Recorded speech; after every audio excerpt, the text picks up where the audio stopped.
Paul Goodloe McIntire, successful stockbroker and strategic thinker, was born in Charlottesville in 1860. In 2010, the Charlottesville community celebrates his 150th birthday with exhibits and proclamations. Tonight, the occasion of recognizing an outstanding citizen to receive the Paul Goodloe McIntire Citizenship Award. We want to focus on McIntire as a strategic thinker, a doer, and arguably our community's outstanding philanthropist of the last century. A man of his time and our time, as we today continue to enjoy his gifts that beautify the city, enhance local cultural offerings, and expand both the city and the university. As we examine his tangible gifts, let us keep in mind his wisdom and learn how our community benefited from his larger worldview. After years of success on Wall Street, specializing in rail stocks, McIntire retired to Charlottesville in 1918 and quickly became immersed in the life of the community and the university. To beautify his hometown, McIntire himself purchased the land and then gave the land to the city for 6 of our city parks: Lee Park, Jackson Park, Belmont Park, Washington Park, Greenleaf Park, and of course, McIntire Park. For 2 of those parks, he commissioned civic monuments that reflected the sentiments of the community. Lee Park's General Lee on Traveler, General Jackson on Little Sorrel, considered to be the outstanding equestrian statue in the Western Hemisphere. In pride of his community, McIntire donated 2 other civic monuments. One honors George Rogers Clark, a local hero of the Revolutionary War. The other honors Meriwether Lewis, William Clark, and Sacagawea, dominating this intersection. At the same time, McIntire was thinking large-scale issues. He was making practical gifts, making differences in the lives of local school children, so it became possible for them to see beyond their everyday lives, to have glimpses of the larger world he had seen in his extensive travels. Recognizing the transformation value of education, McIntire gave scholarships to local high school graduates. Amazingly, in our day of bond issues, we can look back to 1919 to see McIntire making the personal commitment to finance this new public high school. Another big-ticket item, something we may take for granted today, was McIntire's 1919 gift of the community's first public library. In addition to paying for the building, McIntire also provided the furnishing and an allowance for the books.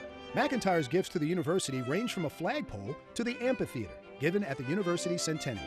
His leadership and resources expanded the College of Arts and Sciences and profoundly impacted the development of the medical school. For the college, in 1918, in order to provide a venue for the fine arts at the university, McIntire agreed to fund 2 new schools. One for the visual arts to focus on art history and appreciation.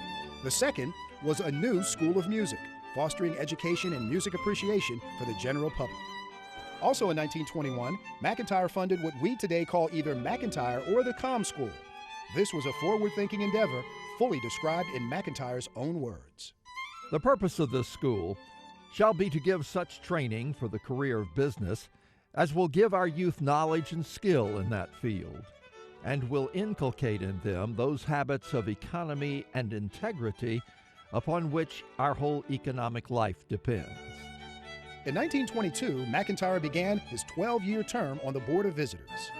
The latter part of the 20s saw McIntire make major gifts to the university's medical school, gifts that addressed both personal issues and strategic growth of the university. His first gift, a bequest of $50,000 to build an orthopedic wing for the hospital, was not only a significant new building for the emerging medical specialty, it also sent a clear message to the General Assembly that the medical school in Charlottesville had substantial support and should not be closed out. McIntire's only child, Charlotte Virginia, born in 1901, sadly was institutionalized for all of her adult life. In 1933, McIntire gave the property known as Pantops for the establishment of a psychiatric unit.